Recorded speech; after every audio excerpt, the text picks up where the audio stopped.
Uyghurs are being deported from Muslim countries, raising concerns about China's growing reach. Here's a summary of the article.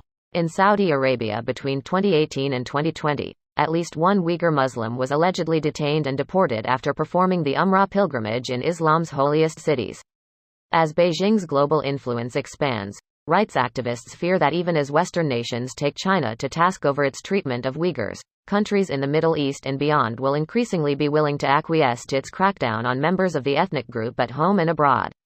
A Human Rights Watch report released in April said China had tracked down hundreds of Uyghurs across the globe, forcing them to return and face persecution. For some Uyghurs, the extraditions from Muslim countries will be especially galling, shattering notions of Islamic solidarity and deepening feelings of isolation on a world stage where China's power has grown rapidly. For Maya Wang, senior China researcher at Human Rights Watch, the alleged treatment of Uyghurs by the autocratic governments of the UAE, Saudi Arabia and Egypt is not surprising, despite those countries being signatories to the UN's Convention Against Torture.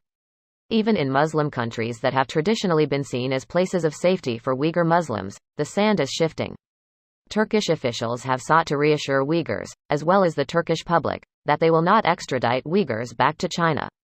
We have not directly, or through third countries, deported any Uyghur Turks to China, and Turkey does not and will not ever have such a policy, the directorate said in a written statement.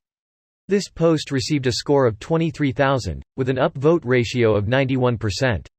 Here are the top comments in response to this article.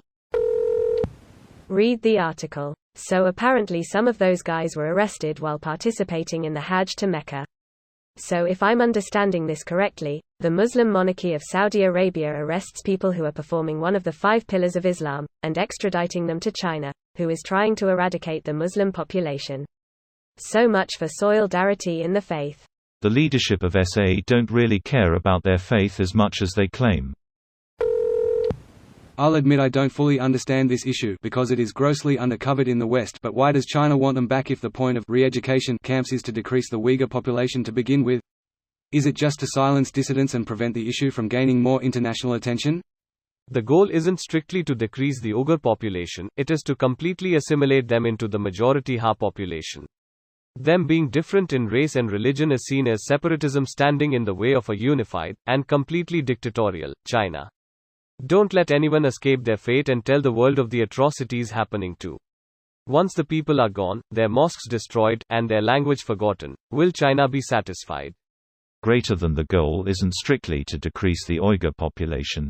It is to completely assimilate them into the majority Han population. Why then would they want to increase the population of unassimilated Uyghurs by importing them from abroad? Because like he said, they're trying to silence overseas Uyghurs that might otherwise be out of reach of the CCP.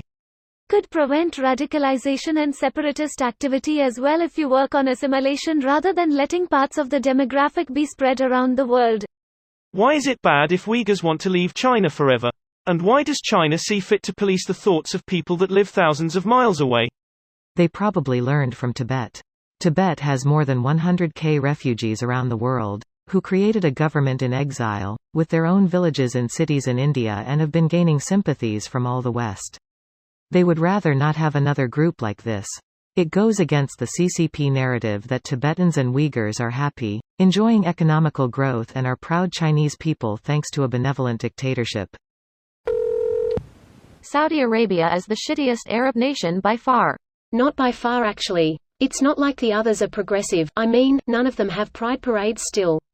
Only Tunisia allows Muslim women to marry non-Muslims. World news doesn't get much negative news posted about Arab nations. If something is negative, it's usually about Western nations, or other powerful nations like India, China, Brazil, etc. This video was automatically created by Reddit to speech. The article and comments in this video were selected from Reddit according to their upvotes, and any paraphrasing was performed by smmry.com, without any human intervention.